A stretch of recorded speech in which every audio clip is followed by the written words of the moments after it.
तो कहानी के शुरू में हमें बताया जाता है कि रेज नाम का एक वायरस पूरे शहर में फैल गया है, जिस वजह से लोग जॉम्बीज में बदल रहे हैं और एक दूसरे को मारकर खा रहे थे। फिर हमें एक छोटा सा घर दिखाया जाता है जिसमें 6 लोग थे जो जॉम्बीज के वायरस से बचे हुए थे। उन लोगों में एक आदमी डॉन, जिसके साथ उसकी वाइफ एलिस, एक बूढ़ा कपल और 2 लोग और थे। एलिस उस घर में बचे हुए सामान से कुछ खाना बना रही थी। डॉन बाहर के हालात देखकर बहुत परेशान था क्योंकि उसने अपने बच्चों को स्कूल ट्रिप पर फ्रांस भेजा हुआ था। दरअसल ये वायरस इसी तरह ब्रिटेन में फैला हुआ था। यही वजह थी कि डॉन के बच्चे इस वायरस से महफूज थे। यहाँ पर सब लोग खाने की टेबल पर बैठे हुए थे। उनके घर में बिल्कुल अंधेरा था। सब लोग आपस में ना ही बात करते हैं और ना ही किसी किस्म का शोर था। तभी उनका कोई दरवाज़ा जोर जोर से खटखटाने लगता है। कहता है, मुझे मुझे प्लीज़ अंदर आने दो, दरवाज़ा खोल दो, मुझे बचाएं। दरअसल ये आवाज़ 10 साल के छोटे बच्चे की थी। बच्चे की आवाज़ सुनकर एलिस कहती है कि प्लीज़ हमें दरवाज़ा खोलना चाहिए। हम उस बच्चे को अंदर आने देते हैं। जब ये दरवाज़ा खोलते हैं तो हम देखते हैं बाहर दोपहर थी। इन्होंने बस अपने घर में ही अंधेरा किया हुआ था ताकि कोई ज़ॉम्बी इन्हें देख ना पाए। ये उस बच्चे को अब अंदर कर लेते हैं और खाने के लिए कुछ देते हैं। पूछताछ करने पर बच्चा बताता है कि मेरी मॉम डैड ज़ॉम्बी बन गए और मेरे पीछे पड़े हुए हैं, वो मुझे खाने आ रहे थे। डॉन पूछता है कितने लोग थे। वो कहता है बहुत सारे, इनमें से 2 और लोग थे। उनमें से लड़की बहुत ज़्यादा डरी हुई थी और बाहर झांकने लगती है।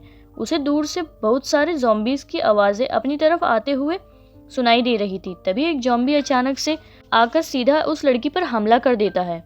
इर्द गिर्द बहुत सारे ज़ॉम्बीज़ आ गए थे और अंदर आने की भी कोशिश करते हैं। एलिस उस बच्चे को बचाकर ऊपर की तरफ जा रही थी। डॉन भी उसके पीछे आता है। वो एलिस को बहुत बार कहता है कि उस बच्चे को छोड़ दो एलिस, हमें भागना है, मगर वो डॉन की बात को नहीं सुनती। उधर वो बूढ़ा कपल बाहर एक और घर में छुप गए थे, मगर वो भी ज़ॉम्बी से बच नहीं पाती। जिसके बाद अब जिधर कमरे में एलिस बच्चे के साथ थी उधर भी बहुत सारे ज़ॉम्बीज़ आ गए थे। दूसरे कमरे में डॉन था। वो एलिस को पुकारता है, देखो इधर मेरी तरफ, मेरे पास आओ, मगर वहाँ इतने ज़्यादा ज़ॉम्बी थे वो उनका मुकाबला नहीं कर पाती। तभी ये देखकर डॉन ने भी अपने दरवाजे को बंद कर लिया था।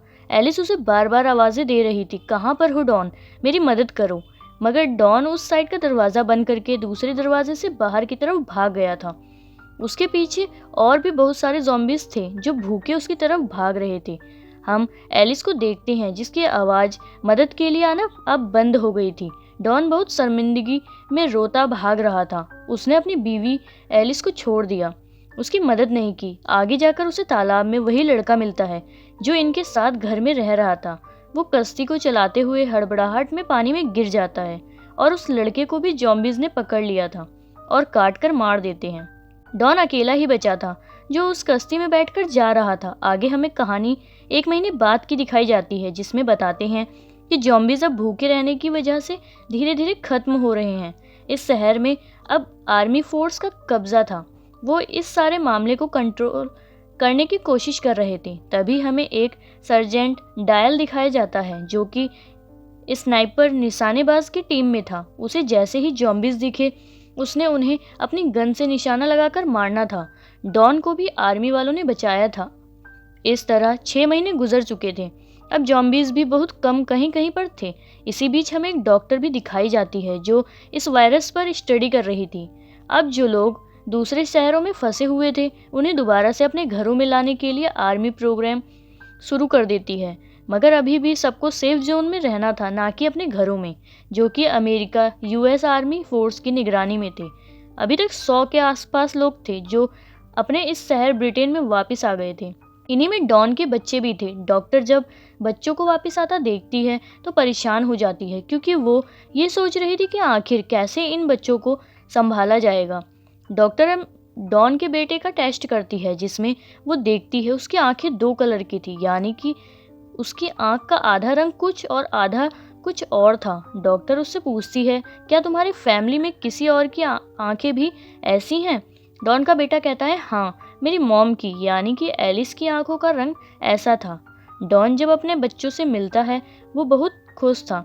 वो दरअसल अभी भी इस सेफ जोन में रहकर आर्मी के साथ मिलकर काम कर रहा था, इसलिए वो अपने बच्चों को उस जगह पर ले आता है जहाँ पर वो रह रहा था। वो अपने बच्चों को उनकी मॉम एलिस के साथ हुए हादसे के बारे में भी बताता है। रात के वक्त सोते हुए डॉन के बेटे को अपनी मॉम के सपने आ रहे थे। उसे ऐसा लगता है कि शायद वो अपनी मॉम का चेहरा भूलता जा रहा है। सुबह को जब डॉन अपने काम को चला जाता है तो उसके बच्चे चुपके से सेफ जोन से निकलकर भाग गए थे और भागते भागते अपने घर पहुंच गए थे ताकि वो अपनी मॉम की कोई तस्वीर ले सकें। तभी आर्मी को भी इनके बारे में पता चल जाता है कि 2 बच्चे सेफ जोन से भाग गए हैं, मगर तब तक वो दोनों अपने घर पर थे, जहाँ पर डॉन के बेटे को अपने घर के ऊपर वाले हिस्से से कुछ आवाज़ें आ रही थी। जब वो ऊपर जाकर देखते हैं तो उधर उसकी मॉम थी, यानी कि एलिस, जिसको डॉन ज़ॉम्बीज़ के बीच छोड़कर चला गया था। खैर, डॉन का बेटा अपनी मॉम के गले लग गया था, तभी उसे दर्द होता है। दोनों बहन भाई जब अपने घर से बाहर आते हैं तो देखते हैं आर्मी की फौज थी जो सेफ जोन में दोबारा लेने आए थे। वहाँ पर तीनों को क्वारंटाइन में रखा गया था।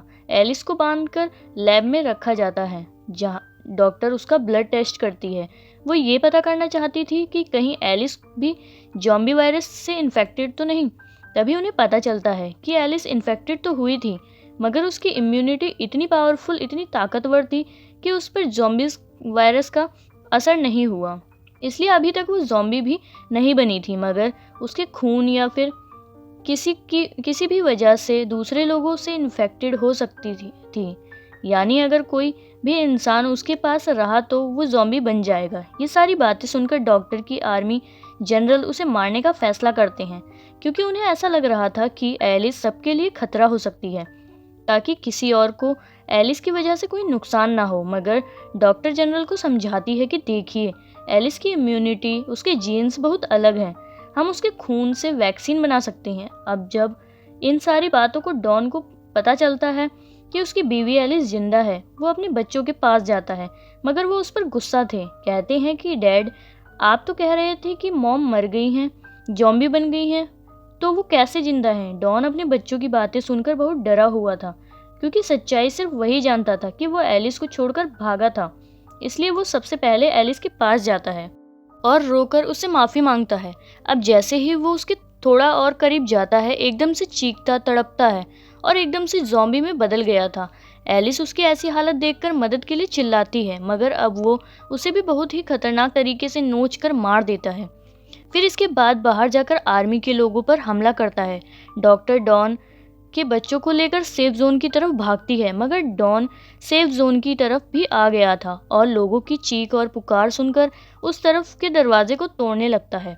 डॉन का बेटा उसे देखकर भागता है, एक इसी टेंट में जाकर छुप गया था। नीचे से लोगों की चीख पुकार, उसकी आवाज़ें आ रही थी। डॉन उन्हें काटकर ज़ॉम्बी बना रहा था। फिर आगे ज़ॉम्बी बनने वाले लोग दूसरे लोगों को ज़ॉम्बी बना रहे थे। हर जगह पर हलचल थी, सब अपनी अपनी जान बचाकर यहाँ से भागना चाहते थे। तभी स्नाइपर्स को भी अलर्ट किया गया, मगर उन्हें ये समझने में बहुत मुश्किल हो रही थी कि कौन ज़ॉम्बी है और कौन नहीं। तभी उन सभी को ये ऑर्डर दिया जाता है कि सबको मार दें। ये बात सुनकर उसी स्नाइपर डायल को, जो हमने कहानी के शुरू में देखा, उसे काफ़ी अजीब लगता है, क्योंकि उसे लोगों को बचाना था, उनकी मदद करनी थी, ना कि उन्हें मारना था। वो देखता है कि डॉन के बेटे के आगे एक ज़ॉम्बी आता है, जिसे वो शूट करके मार देता है, मगर उसने डॉन के बेटे को नहीं मारा था, इसलिए वो अपनी इस ड्यूटी को छोड़ देता है। डॉन के बेटे को एक आदमी अपने साथ कमरे में ले आया था, जहाँ पर बहुत अंधेरा था। उधर ही उसे अपनी बहन और डॉक्टर मिली थी। इनके अलावा यहाँ पर और भी बहुत सारे लोग थे। बूढ़ी औरत बाहर का नज़ारा देखकर बहुत परेशान हो जाती है और कहती है कि आखिर ये सब लोगों को वो क्यों मार रहे हैं। तभी यहाँ पर डायल आ जाता है, जो सबको यहाँ से चलने का कहता है, क्योंकि यहाँ पर रुकना खतरे से खाली नहीं था। वो जब सब यहाँ से जाने लगते हैं तो इन पर भी आर्मी फायरिंग कर देती है, जिसमें बूढ़ी औरत मर गई। डायल के साथ डॉक्टर और डॉन के बच्चे भी थे। तभी डायल को उसके एक दोस्त का फ़ोन आता है, जो कि आर्मी में था, जिसके पास हेलीकॉप्टर था। वो कहता है, देखो, ऐसे वक्त में सारे शहर को बम से उड़ाने का ऑर्डर दिया गया है। तुम्हें जिस जगह की लोकेशन भेज रहा हूँ वहाँ पर आकर मुझसे मिलो, मैं तुम्हें बचाता हूँ। अब ये सभी एक टनल के रास्ते से वहाँ से बाहर आते हैं। तभी उधर बहुत बड़ा धमाका हुआ था। आर्मी ने सेफ जोन में जितने भी ज़ॉम्बीज़ या बचे हुए इंसान थे, सभी को धमाके से उड़ा दिया था। डायल डॉक्टर और बच्चों को लेकर भागता है। ये सभी उसके दोस्त के पास बताई हुई जगह पर आ गए थे। तभी डायल को भी हेलीकॉप्टर लेकर आ गया था। वो डायल को बताता है कि तुम्हारे पीछे कुछ बचे हुए जॉम्बीज आ रहे हैं। ये सुनकर डायल बच्चों और डॉक्टर को छुपने को कहता है। उसका दोस्त इतने सारे लोगों को देखकर कहता है, देखो डायल, मुझे सिर्फ तुम्हें लेने को कहा गया है। अगर मैं किसी भी बचे हुए सिविलियन शहरी को बचाकर ले गया तो आर्मी वाले मुझे भी मार देंगे। लेकिन डायल अकेला उसके साथ नहीं जाता। सबकी मदद करना चाहता था, इसलिए वो अकेला ही उसे वहां से भेज देता है। तभी इनके पीछे बहुत से ज़ॉम्बीज पड़ गए थे। ये भागकर शहर की तरफ आते हैं। शहर में आर्मी ने ज़ॉम्बीज को मारने के लिए जहरीली गैस छोड़ी थी, जिस वजह से वहां पर आम इंसान सांस नहीं ले सकता था। उससे बचने के लिए ये एक गाड़ी में जाकर छुप जाते हैं। अब सारे ज़ॉम्बीज उनकी गाड़ी के आसपास आकर इन पर हमला कर रहे थे, मगर गैस की वजह से वो ज़ॉम्बीज वहीं पर मर जाते हैं। पीछे आर्मी के लोग भी थे जो सबको यहाँ पर ख़त्म करने आ रहे थे। डायल और डॉक्टर की गाड़ी स्टार्ट होने का नाम नहीं ले रही थी। तभी डायल गाड़ी से बाहर निकलता है और गाड़ी को धक्का लगाता है, मगर वो आर्मी की नज़रों में आ गया था। आर्मी वाले उसे भी इन्फेक्टेड समझकर मार देते हैं। डॉक्टर बच्चों को बचाकर गाड़ी चलाकर टनल तक पहुंच गई थी, मगर वहां पर आकर उन्हें डॉन का ज़ॉम्बी दिखता है। उसने यहाँ पर डॉक्टर को भी मार दिया था। इसी बीच डॉन के बेटा बेटी भी अलग हो जाते हैं। डॉन ने अपने ही बेटे पर हमला कर दिया था, मगर उसके बेटे के अंदर भी एलिस की तरह ताकत थी, जिसकी वजह से वो भी ज़ॉम्बी में नहीं बदलता। तभी डॉन की बेटी आकर गन से अपने ही डैड को मार देती है और बहुत रोती है। ये दोनों भाई बहन स्टेडियम में पहुंच गए थे, जहां पर वही डायल का दोस्त आता है जिसके पास हेलीकॉप्टर था। वो उन बच्चों को देखकर सोचता है कि उसे इन्हें बचाना चाहिए या नहीं बचाना चाहिए। शायद वो इन्फेक्टेड ना हो, मगर फिर भी वो उन्हें बचा लेता है और अपनी हेलीकॉप्टर में ब्रिटेन शहर से बाहर ले गया था। हमें शहर का नज़ारा दिखाया जाता है। फिर हम 28 दिन के बाद देखते हैं, जहाँ पर बचे हुए ज़ॉम्बीज़ एक टनल के रास्ते से पेरिस शहर में पहुँच रहे थे। और डॉन का बेटा बेटी का क्या हुआ, वो कहाँ पर गए, इस बारे में हमें नहीं बताया गया। इसी के साथ इस फिल्म की कहानी भी यहीं पर ख़त्म हो जाती है।